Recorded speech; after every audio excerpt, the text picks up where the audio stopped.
Oke teman-teman ya, di sini kita ada motor Suzuki Axelo.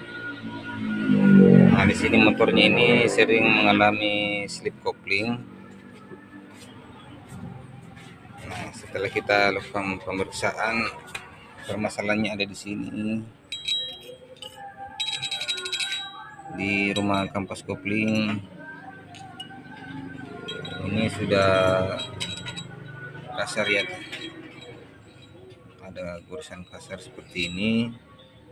Nah, ini yang menyebabkan kampas koplingnya akan cepat tergerus, dimakan oleh rumah kopling yang kasar. Nah, untuk satu sisinya masih normal seperti ini, tapi di sisi lainnya sebelahnya ini sudah sangat.